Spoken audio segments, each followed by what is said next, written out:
¿Qué hay que hacer para escuchar? Ah, perdón, es verdad, tengo aquí una cita, que me había olvidado de ella, de una de las catequesis del Papa Benedicto. Muy interesante porque hace hincapié en este punto con los problemas que tenemos ahora. Dice, efectivamente, se trata de un punto particularmente difícil para nosotros en nuestro tiempo. En efecto, en nuestra época no se favorece el recogimiento. Es más, a veces da la impresión de que se siente miedo de apartarse incluso por un instante del río de palabras y de imágenes que marcan y llenan las jornadas.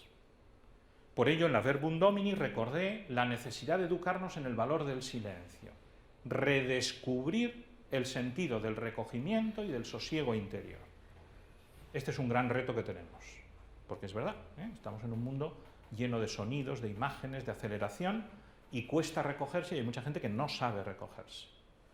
Y a nosotros mismos nos puede influir, ¿no? Entonces, este redescubrir el sentido del recogimiento y del sosiego interior es muy importante. No me detengo más en esto, ya en la parte práctica, pero es un reto.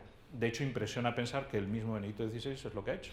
Se ha recogido y ha desconectado de todo. Estos últimos años, incluso ha dejado de escribir teología, ¿no?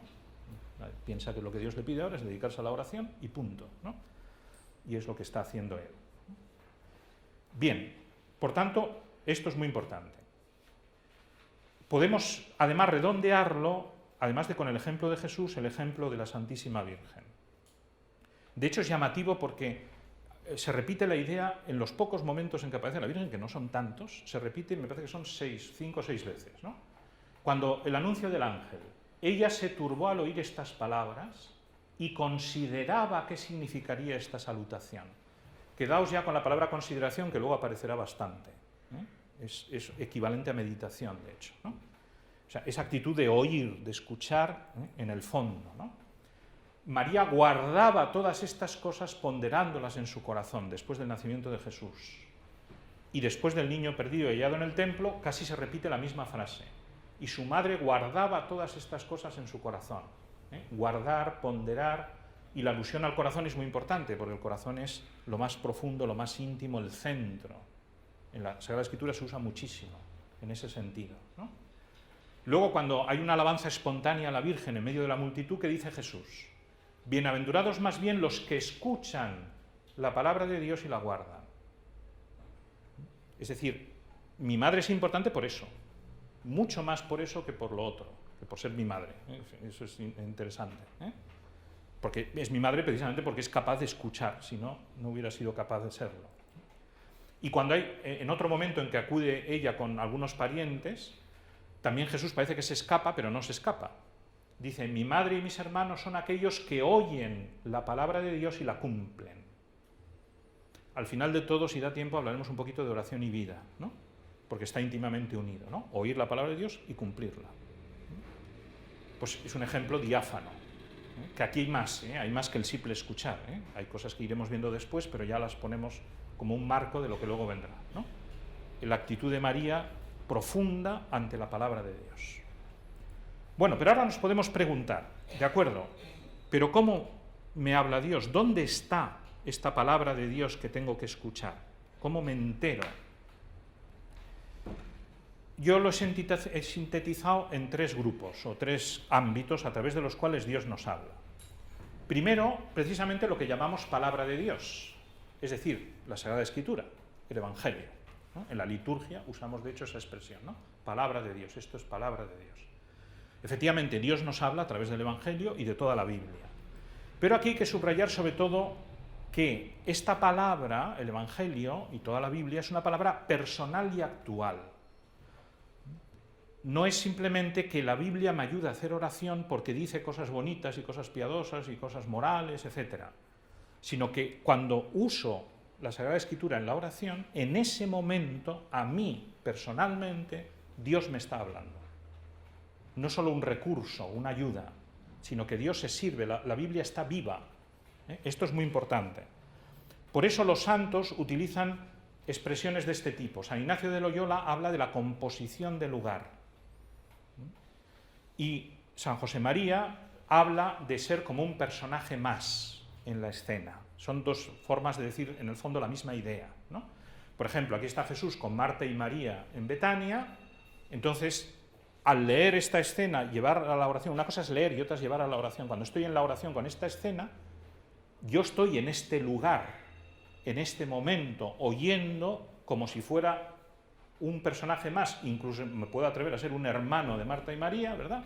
Oyendo la palabra de Jesús, que se dirige a mí en ese momento. Es personal y actual. O sea, no es solo un recurso, porque yo también me puedo imaginar que voy con Bilbo y los enanos camino de la montaña solitaria. Pero ni existe la montaña solitaria, ni Bilbo, ni los enanos, o podéis poner cualquier historia de aventuras que queráis ahí. En cambio, Jesús existe, está vivo y me está hablando ahora. Y me está hablando en el Evangelio.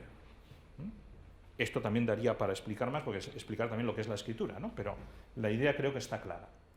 Por eso es tan importante cómo usamos el Evangelio en la oración. Segunda forma a través de la cual Dios nos habla, a través de otros. Utiliza a otras personas para hablarnos. Por ejemplo, otros libros, por eso usamos a veces libros o textos para hacer la oración, pero en los que pasa mutatis mutandis algo parecido a la Sagrada Escritura. O sea, se trata de un libro a través del cual Dios me tiene que hablar aquí ahora. No es lo mismo la oración que la lectura. Más adelante volveré sobre esto, cómo se relaciona lectura con oración. Es un libro para hacer oración, por tanto, algo de que Dios me esté hablando y que me ayude a hacer oración. Si no, no es eso. O también puede ser a través de la predicación. Por ejemplo, ¿no? Pues eso, cuando el Papa, el Obispo, el sacerdote predica, sobre todo en las meditaciones y homilías, pero bueno, en general, pero sobre todo ahí, es para hacer oración, es decir, Dios está hablando a través de esas palabras, ¿no? Aquí suelo contar una cosa que a mí me ha pasado con bastante frecuencia, y el otro día lo comentamos con otros sacerdotes que también a ellos les había pasado, ¿no? Que después de una predicación, la que sea, te viene alguien y te dice, eso que usted me dijo me ha hecho mucho bien. ¿Y qué dije? ¿No? Es bueno conocer de lo que uno dice qué es lo que hace bien y lo que no, para ir corrigiendo, ¿no? Entonces, bastantes veces dicen tal cosa, perfecto, ¿no? Uno toma nota, pero alguna vez, más de una vez, me ha pasado que han dicho tal cosa y yo por dentro pienso, yo eso no lo he dicho. No tengo Alzheimer todavía, Eso no lo he dicho. Y alguna vez he dicho lo contrario. Pero no corrijo a esa persona, porque me doy cuenta de que es mucho mejor lo que ella ha oído de lo que yo he dicho. ¿Ahí qué ha pasado? Pues que el Espíritu Santo es el que ha hablado, claro. Se ha servido de mis palabras para hacerle entender a esa persona otra cosa distinta, parecida o da igual, ¿no? O la contraria. Pero lo que esa persona necesitaba. Incluso a lo mejor a pesar de, ¿no? Diciendo, este cura es un inútil, ya me encargo yo. Pero de hecho pasa eso. El Espíritu Santo va hablando a través de las palabras del que predica. Porque ese es el objetivo de la predicación. Por eso aprovecho también esta ocasión para decir siempre que se nos tiene que decir a los sacerdotes si nuestra predicación ayuda o no. De hecho, estoy dando unas sesiones a los sacerdotes del Rosario, en la reunión mensual que tenemos, sobre cómo predicar para enseñar a hacer oración. Desvelo aquí un misterio.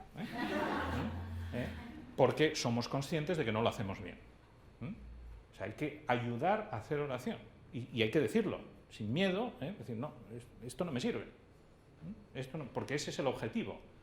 Los que damos muchas clases tenemos el peligro de transformar la predicación en una clase, y no ese es el objetivo, son dos cosas distintas, ¿no? Bien.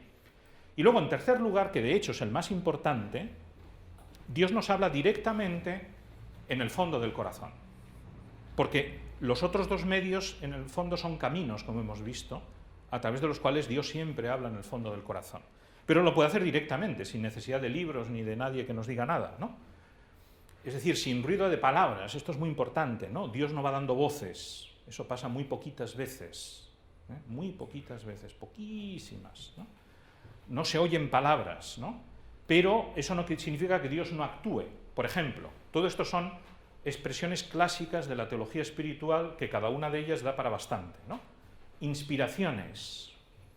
Dios inspira, es decir, mete directamente en nuestra cabeza ideas. Y eso es Dios que habla. Mociones. Dios mueve nuestra voluntad a hacer algo, o a actuar de una determinada forma, o a manifestar un sentimiento. Eso es otra forma que tiene Dios de hablar. Consuelo. Dios también responde a nuestra oración muchas veces confrontándonos, consolándonos. Aliento, ánimo, impulso. Si os fijáis un poquito bien, estoy hablando del Espíritu Santo. Espíritu, que significa soplo, moción, el Espíritu Santo mueve, consolador, paráclito, aliento, que es lo que significa literalmente espíritus, significa el viento.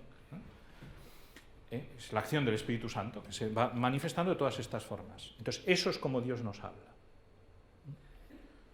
La clave está en lo que decíamos antes, hay que estar atento, porque puede que muchas de estas ideas que nos mete, emociones, etcétera, se nos escapen, porque estamos en otra cosa. Por eso, el escuchar es fundamental y escuchar en lo interior, en el fondo del corazón, porque es donde Dios está hablando. Aquí, en las primeras sesiones que di sobre esto, me he ido para atrás, no sé por qué. Alguien me hizo la pregunta, bueno, ¿y cómo sé que eso viene de Dios? Entonces lo añadí aquí inmediatamente. O sea, yo estoy haciendo un rato de oración, pongamos por ejemplo, aunque Dios puede hablar en medio de la calle también si quiere, ¿no? Y se me ocurre que tengo que llamar a una amiga. Pues eso viene de Dios, sí. Yo no tengo ninguna duda que viene de Dios. ¿Por qué no? Es decir, cada vez que hacemos oración no nos va a inspirar pues, que nos vayamos de misiones a África. Las inspiraciones habituales son sobre la vida habitual. Lo que seguramente te dirá Dios, no le llames ahora, sino cuando acabes la oración. Pero te recuerda que tienes que llamar a una amiga. Pues sí, ¿no? Es decir, no hay que esperar grandes inspiraciones, ¿no? Algunas veces serán más importantes, otras menos. Pero lo que quiero decir es que si uno está haciendo su oración con esta actitud de apertura a Dios, incluyo también la oración vocal, de la que hablaremos luego, aquí es toda forma de oración, pues Dios interviene, porque uno está atento, está abierto, está a su disposición, está con Él, pues Dios te dice cosas. Dejamos un pequeño porcentaje por si se nos ocurre una tontería. Pero, en principio, Dios habla, y habla mucho. Yo soy de los que piensa que habla mucho. Eso es opinable, pero el problema es que nos enteramos poco. Pero hablar, habla mucho.